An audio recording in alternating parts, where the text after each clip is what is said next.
Почитување. Ја би сакал овдека да укажем на, ако се разбира, во рамките на времето што ни е дадено, да укажем на значењето на Кирило-Методиевската традиција на нашиот македонски јазик. Обично, најчесто зборуваме, а ви денеска слушаме за писмото, се разбира, тоа е несомнено, извонредно значено, но не помалку е значено и е значен јазикот кој се гради. Јас овде тоа би го скажал и би го ставил во еден контекст на проектот што го работиме во МАНО веќе повеќе од половина век, под наслов Македонска научна и стручна терминологија. Поинаку речено, ние тука издадовме до сега некаде 119 речници од разни области, во кои се стандардизира, настојуваме да се утврдат стручната, абстрактна терминологија во науката, во разните области од науката и во разните области од уметностите. Кога работиме на тоа, еден од советите што го даваме на нашите соработници е да внимаваме при таа стандардизација да ги почитуваме корените на нашиот јазик, односно словенската основа од која треба да тргнуваме. Станува збор за една наша така скромна, но упорна борба против напливот на туѓици, напливот на интернационализми, така наречени, кои главно се сведуваат на грцизми, на латинизми и во поново време на зборови кои регуваат преку англискиот јазик. Нашата намера е, значи, на некој начин да се заштитиме, но како? Со тоа што ќе се настојува да се вратиме на словенските корени. Каде се нашите корени, тоа е веќе многу јасно. Ние тргнуваме од таа Кирило-Методиевска традиција, која со самото свое зачнување обрнува особено внимание на абстрактната терминологија. Општо познато е дека темелот, основата на јазикот што тие го преземаа за да го изразат, да ги изразат идеите од светите списи е говорот на македонците околу Солун. Но едно треба да ни биде јасно. Тоа е народен говор, кој е многу сиромашен во однос на абстрактната лексика. Обичниот говор има збор за вода, за леп, за не знам што.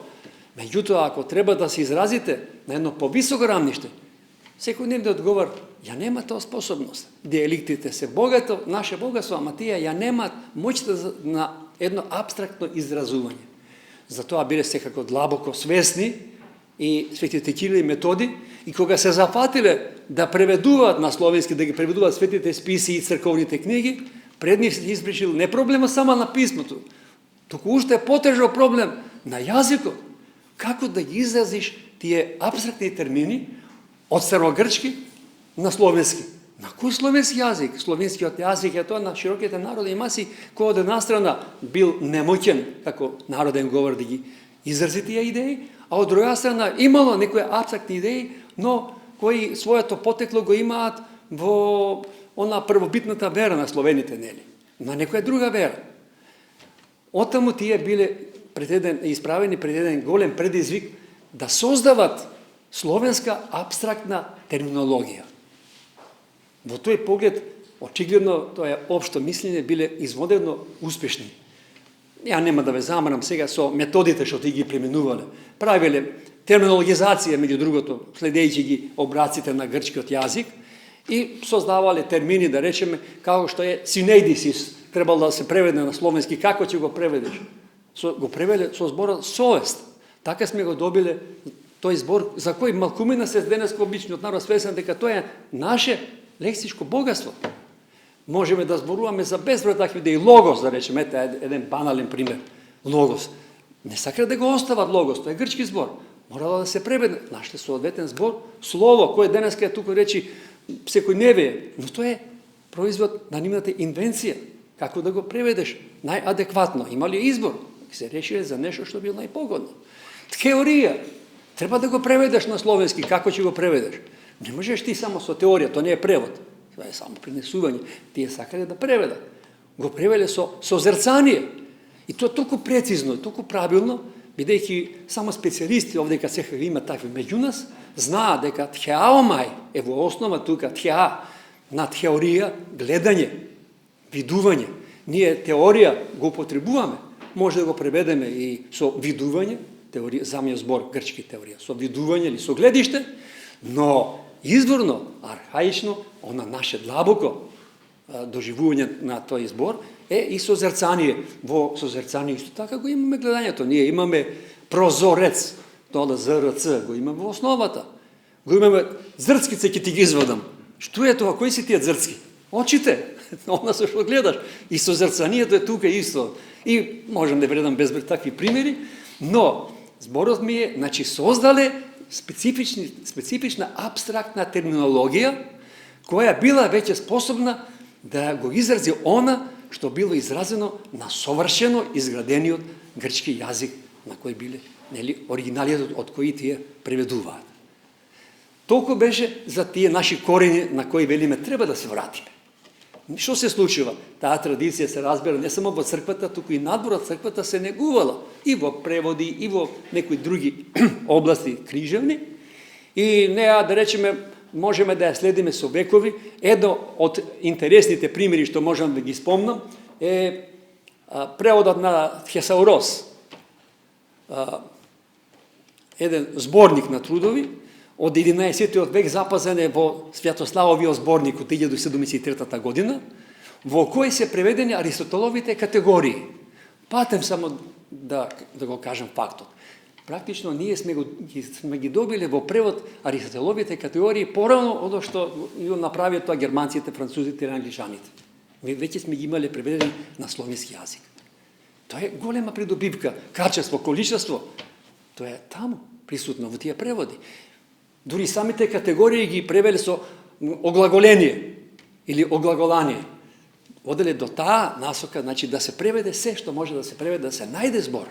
Но така се создавал нашиот јазик, тоа е она наша традиција. Таа традиција знаеме овдека, сигурно некои знаат и подобро од мене, како се негувала и развивала низ вековите, но се јавува и една неминовна ситуација во јазиците, во развојот на јазиците. Од една страна го имате книжевниот јазик, кој се пазел во црквата, кој е фиксиран, чија терминологија е фиксирана, а од друга страна го имате народниот јазик, кој се продолжува да се развива, тоа е жива материја, и како минува време, така тие два јазика се оддалечува, се создава една диглосија. И она што ние многу пати ќе речеме, па тие кажале на словенски јазик, да може народот, се изразили на словенски јазик, да може простиот народ тоа да го разбере. Не треба да се залажуваме. Простиот народ тешко ги разбира на почетокот проповедите на тој нов јазик. Зошто? Затоа што имало нови зборови, нова терминологија. За обичниот народ евангелие, благовест, ништо не би значило на почетокот додека не биле образовани да сватат што е тоа. Тој јазик се живеел паралелно со говорниот јазик. Тоа немало некои големи проблеми, се додека не се појавува во 19 век, она за што беше спомнато сега навестено, во рамките на просветителството, не се појавува тенденцијата да се пишува на некој народен јазик.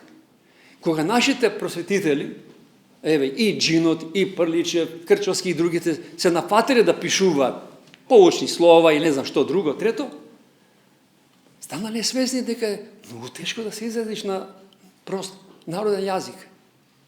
Немаш зборови за таа работа. Што правеле? Да речеме, Крчовски или Джинот и некој друг Крчовски од народниот јазик користел и од тетовскиот говор, и од кратовскиот говор, а внесувал нешто и од црквено-словенскиот малку. Една смеса. Слична судбина гледаме кај Джинот. Джинот пропатил кутриот. Тој употребувал зборови и од бугарскиот, и од српскиот, и од црквено-словенскиот. Повторена смеса. Нашиот Прличев се судил со истиот тој проблем. Тој пеел, како велат, како лебед на грчки јазик, кога ја напишал својата поема, како ја преведуваме Арматолос, Сердарот, Војвода, Мартолоза, сеедно како ќе ја преведеме. Тој тоа знаел да го каже, затоа што имал јазик. Ама кога тоа требал да го преведе на својот јазик, дошол во тешкотија. Немал зборови на народен јазик. Се обидло илјада да ја преведе. И превел, доста од тоа превел. Ама доживел тешка критика. Тоа бил некој јазик кој скоро никој не може да го разбере. Тој не можел на народниот јазик да ги преведе тие зборови. Немал зборови, немал апстрактна терминологија. И создал еден измислен општо словенски јазик, а практично повторно една смеса во која има и говор, народен говор, и од црковно-словенскиот имало многу русизми и многу имена го исмеале.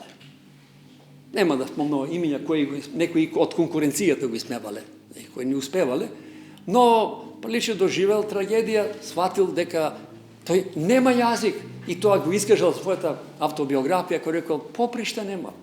Нема, ја да речеме модерно, нема медиум на кој можам поески да се изразам.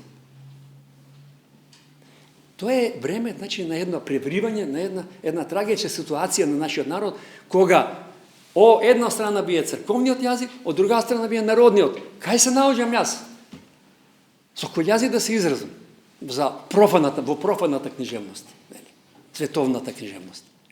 Тој проблем почнува да се решава дури на преминот од 19-тиот во 20-тиот век, благодарение на нашиот великан Крстен Мисирков. Следејќи некои традиции, тој бил учен човек, образован славист, знаел како треба и што треба. И тој не само што ги поставил основите на нашето писмо, на македонското писмо, кое ќе соодветства, може да биде да ги изрази нашите гласови, туку тој укажува и на потребата народниот говор да се земе за основа, не знаеме централните говори, тој ги сугерира да се постават како основа за книжевниот македонски јазик. Тие начала ги следи и нашиот Блаже Конески. На истите тие начала тој ја формира, значи граматиката, предлага лексиката и тука се јавува еден проблем. Добро, сосема правилно било да се вратиме на народниот јазик. Така се создадени и големите западни јазици. Како? Овие големите книжвени јазици, францускиот, германскиот, секојаш земале некој централен дијалект и него потоа го доработувате, од него создаваат книжевен јазик. Така постапиле и, значи, и нашиве големци, како што е и Мисирков и Блаже Конески. Но реков се појавил еден проблем. Добро, нека биде народниот јазик книжевен. Ама, тука, кога почнуваш да пишуваш, гледаш една огромна празнина ти се отвора. Немам абстрактна лексика, за која помнам пред малку. Немаш термини со кои ќе ги изразиш специфичните идеи. Народниот јазик, рековме, нема такви термини. Што може да се прави? Нашиот Блаже Конески рекол, најдобре е во тој поглед да се користи место интернационализми. Тоа е токму во документот запишано при формирањето на македонскиот јазик, нормите. Значи, интернационална лексика, што значи тоа со други зборови? Па латинизми, грецизми, зборови од францускиот, од германскиот и така натаму. Тоа може би морало така да се случи, сме били на почетокот. Морало да се најде некој привремено чаре за таа работа. Но како се одвиваат нештата, полека почнува да се чувствува оној наплив на странски зборови во македонскиот јазик, каде што се создава опасност дека не може да се изгубиме во странски зборови, па каде не е македонскиот. Се јавува потребата постепно од враќање на корените. А кои се корените? Рековме, корените се кај светите Кирил и Методий во јазикот што тие го создале. Тоа враќање почнува постапно, некаде со декадите, да речеме од 70-тите, 80-тите, а во областа на философијата, со која повеќе се занимавам, тоа посебно се подзасили од 90-тите години по осамостојување, кога се појави потреба дека доста ги читаме Аристотел и Платон во оригиналот на српски јазик, се разбира, треба да ги читаме на македонски. Како да ги читаме на македонски? Па, не можеш да го преведеш туку така Аристотел. Тоа е едно изворено големо лексичко богатство. И тога започнува на класични студии, особено по советите на нашите големи учители на Петрушевски и Петар Илиевски, да се враќаме полека на таа лексика, да ја оживуваме. Не да се задржуваме на термини кои нам ни се туѓи, главно латинизми и грецизми, да речеме контемплација, медитација. Тоа е латинизам кој е превод на она што го реков теорија. А ние го имаме со зрцание. Зошто би потребувале контемплација, латинизам, кога имаме тако збор. И плејада други зборови. Така се создава една нова клима во нашата средина, Не само во философијата, ја за тоа зборувам, како вело бабата, што се знае тоа и бае. Значи, зборувам за философијата, каде што забележуваме се повеќе, и јас на моја радост, бидејќи јас бев една од тие што го форсира тоа движење, каде што се повеќе во преводите на философските дела, особено од класиката, се враќаме кон нашите корени, кон старословенскиот, црквено старословенскиот, со известна адаптација, нели, не можеше просто само да пресадувате зборови, морате тоа да го адаптирате на современиот македонски јазик, но тоа е нашиот корен. За среќа гледам како и се радувам, како се повеќе тој наплив се шири, младите се повеќе преведуваат во тој дух, и тоа ми представува и радост и задоволство. Задоволство ми беше што ме слушате и ви благодарам.